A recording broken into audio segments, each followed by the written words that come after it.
Siapa sih yang nggak mau hidupnya lebih sejahtera, punya kebebasan finansial, dan bisa meraih semua impian? Kita juga sering mendengar pepatah orang miskin jarang sakit, dan itu memang kenyataan pahit. Kemiskinan itu bukan hanya soal tidak punya uang, tapi juga membatasi pilihan, kesempatan, bahkan kebahagiaan. Tapi ada satu hal yang perlu diingat bahwa keadaan finansial itu bukan takdir.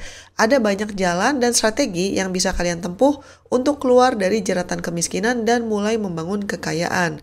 Berikut 10 tips untuk memulai perjalanan tersebut. Yang pertama adalah berhentilah menyalahkan keadaan dan mengambil kendali atas kehidupan kita sendiri. Langkah pertama yang paling krusial adalah mengubah pola pikir. Banyak dari kita yang terjebak dalam mentalitas korban yang terus-menerus menyalahkan keadaan, pemerintah, atau nasib. Pola pikir seperti ini hanya akan mengunci kalian di tempat yang sama dan menghalangi kemajuan.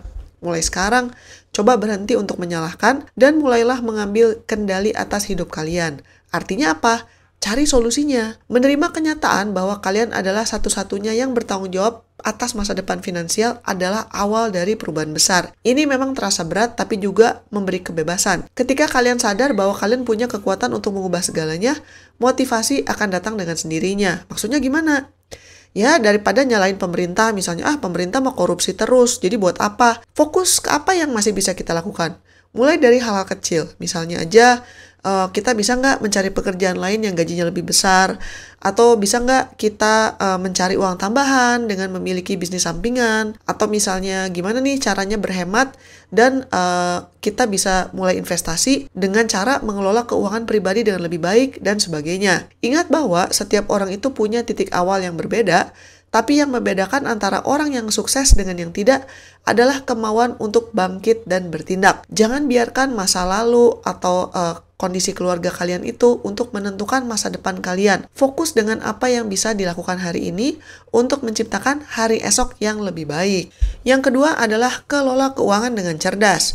Kunci utama untuk keluar dari kemiskinan dan menjadi kaya bukan hanya pada berapa besar penghasilan kalian, tapi seberapa baik kalian mengelola uang yang masuk. Banyak loh orang yang meskipun gajinya besar, tapi hidupnya pas-pasan karena tidak tahu cara mengelola keuangan. Jadi penting banget untuk belajar dan mulai mempraktekkan manajemen keuangan yang sehat. Mulailah dengan membuat anggaran bulanan. Catat semua pemasukan dan pengeluaran kalian sekecil apapun itu.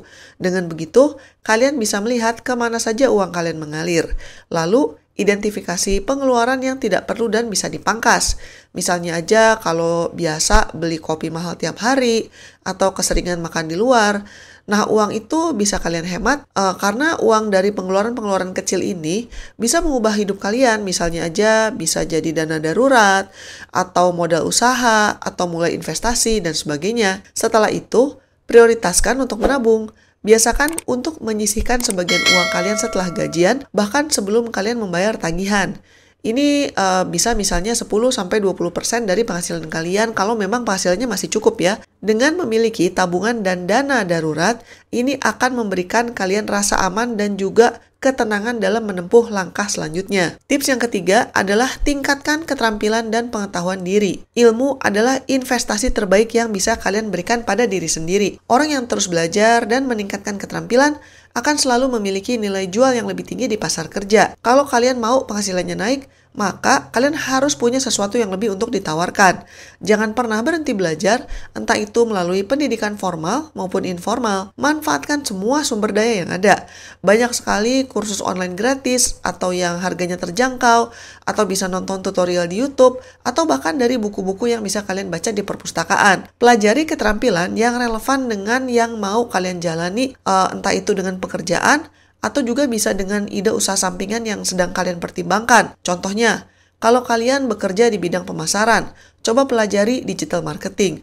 Atau kalau kalian mau wirausaha, coba belajar jajanan apa nih yang bisa kalian buat kemudian jual. Ingat bahwa pengetahuan dan keterampilan itu tidak akan pernah hilang. Semakin banyak yang kalian tahu dan bisa lakukan, semakin besar juga peluang kalian untuk mendapatkan promosi, gaji yang lebih tinggi, atau memulai bisnis sendiri yang sukses.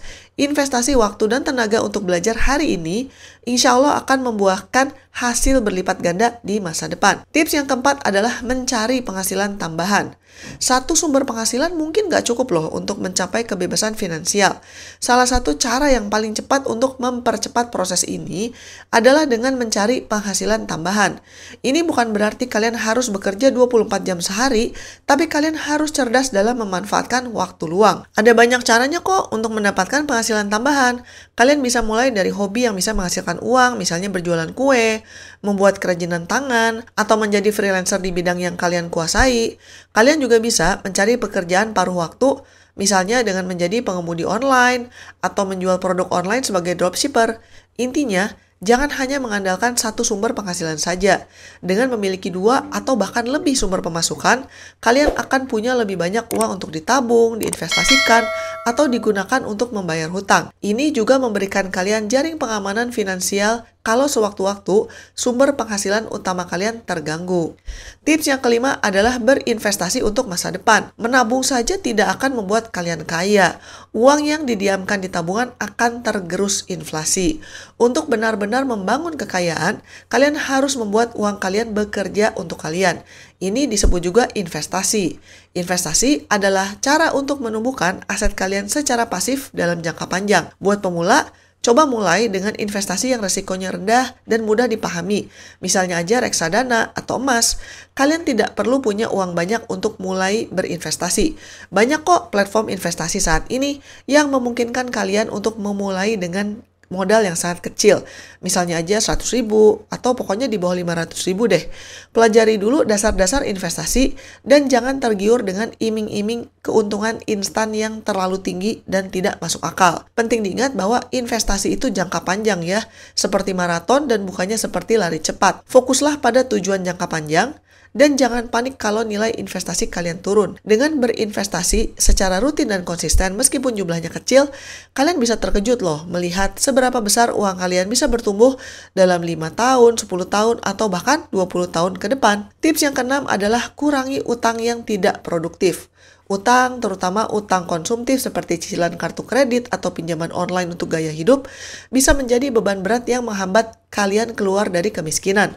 Bunga yang terus membengkak dan menguras uang kalian akan membuat sulit banget untuk menabung atau berinvestasi. Langkah penting selanjutnya adalah memprioritaskan untuk melunasi utang-utang ini. Mulailah dengan membuat daftar semua utang kalian, mulai dari yang paling besar sampai yang paling kecil. Ada 2 strategi yang bisa kalian pakai. Yang pertama, lunasi hutang dengan bunga tertinggi terlebih dahulu. Ini akan menghemat uang kalian dalam jangka panjang. Kedua, lunasi hutang dengan nominal terkecil terlebih dahulu. Strategi ini akan memberikan kalian motivasi karena akan merasa utangnya berkurang lebih cepat. Setelah utang-utang konsumtif lunas, usahakan untuk tidak membuat utang baru lagi.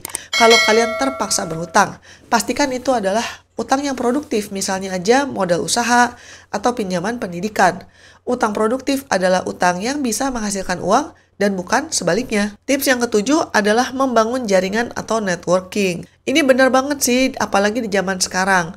Membangun jaringan atau network dengan orang-orang dari berbagai latar belakang bisa membuka banyak pintu kesempatan yang tidak terduga. Makanya, jangan batasi diri kalian hanya bergaul dengan orang yang itu-itu saja yang sudah kalian kenal. Ikutilah berbagai komunitas, baik itu online maupun offline, yang sesuai dengan minat atau profesi kalian. Hadiri seminar, workshop, atau event terkait dengan bidang yang kalian geluti. Selama interaksi, jangan hanya fokus meminta, tapi coba menawarkan bantuan atau berbagi pengetahuan. Dengan begitu, orang lain juga akan merasa bahwa kalian itu tulus. Jaringan yang kuat bisa memberikan kalian informasi soal pekerjaan, peluang bisnis, atau bahkan mentor mana yang bisa membimbing kalian. Ingat bahwa untuk sukses itu biasanya nggak sendirian ya. Dukungan dan bantuan orang lain sangatlah penting dalam perjalanan menuju kesuksesan finansial. Tips yang ke-8 adalah tentukan tujuan finansial yang jelas. Perjalanan tanpa tujuan akan membuat kalian tersesat. Begitu juga dengan perjalanan finansial. Tanpa tujuan yang jelas, kalian tidak akan tahu kemana harus melangkah dan seberapa jauh kalian sudah berjalan. Oleh karena itu, langkah berikutnya adalah menetapkan tujuan finansial yang spesifik, terukur, dan realistis. Tujuan finansial bisa berupa tujuan jangka pendek, menengah, atau jangka panjang. Contohnya kalau jangka pendek itu, katakanlah mau menabung 5 juta dalam 6 bulan untuk dana darurat. Tujuan jangka menengah tuh contohnya, mau melunasi hutang dalam 2 tahun. Atau tujuan jangka panjang itu misalnya, saya mau membeli rumah dalam 10 tahun. Dengan menuliskan tujuan-tujuan ini akan bisa membuat kalian lebih fokus dan termotivasi. Setelah menentukan tujuan, pecah tujuan besar itu menjadi langkah-langkah kecil yang bisa kalian lakukan setiap hari. Misalnya, kalau tujuan kalian adalah menabung 5 juta, maka kalian bisa menabung sekitar 27.000 per harinya. Dengan begitu, tujuan yang tadinya terasa mustahil akan bisa terasa lebih mudah dicapai. Tips yang ke-9 adalah kembangkan pola pikir posesif dan progresif. Pola pikir adalah aset terbesar. Kalau kalian terus berpikir negatif bahwa saya mah tidak akan pernah bisa kaya, atau uang itu sulit dicari, maka ya kemungkinan besar itulah yang akan terjadi. Untuk menjadi sukses, kalian harus menyingkirkan pola pikir negatif dan menggantinya dengan pola pikir positif yang progresif. Percayalah dengan diri kita sendiri dan percaya juga bahwa kita bisa berhasil. Mulailah dengan mensyukuri apa yang kalian miliki sekecil apapun itu. Rasa syukur akan menumbuhkan rasa optimisme dan membuat kalian juga lebih menghargai akan kemajuan kalian sendiri. Hindari membandingkan diri kalian dengan orang lain karena setiap orang itu punya perjalanannya masing-masing. Fokuslah pada kemajuan diri kalian sendiri dan bukan pada keberhasilan orang lain. Pola pikir progresif juga berarti kalian melihat kegagalan sebagai kesempatan untuk belajar dan bukannya akhir dari segalanya. Jadi, kalau suatu rencana tidak berhasil, coba evaluasi, perbaiki, dan coba lagi dengan pendekatan yang berbeda. Ingat bahwa orang-orang sukses tidak pernah menyerah. Mereka hanya menemukan 1000 cara yang tidak berhasil sebelum akhirnya menemukan satu cara yang berhasil. Tips yang ke-10 adalah mulai berwirausaha atau membangun aset. Kalau kalian mau mencapai kekayaan yang signifikan, bekerja pada orang lain itu tidak akan cukup. Bekerja sebagai karyawan mungkin memang memberikan penghasilan yang stabil, tapi penghasilan kalian itu sebenarnya terbatas banget. Untuk benar-benar bisa lepas dari kemiskinan dan membangun kekayaan, kalian harus mulai memikirkan cara untuk membangun aset dan menjadi wirausaha. Membangun aset ini bisa diartikan membangun bisnis, membeli properti untuk disewakan, atau berinvestasi di instrumen keuangan yang bisa menghasilkan penghasilan pasif. Kalau kalian tidak harus langsung membuka bisnis besar, kalian bisa mulai dari skala kecil, misalnya dengan berjualan online atau membuka jasa freelance. Dengan memiliki bisnis atau aset, kalian tidak lagi menjual waktu kalian untuk uang, tapi juga membuktikan bahwa kalian sudah membangun sistem yang akan menghasilkan uang untuk diri kalian sendiri, bahkan di saat kalian sudah tidak bekerja lagi. Ini adalah esensi dari kebebasan finansial. Ingat bahwa semua bisnis itu tidak harus dimulai dari ide yang kecil dan langkah pertama. Sekian dulu episode kali ini dan selamat mencari kebahagiaan. Bye-bye!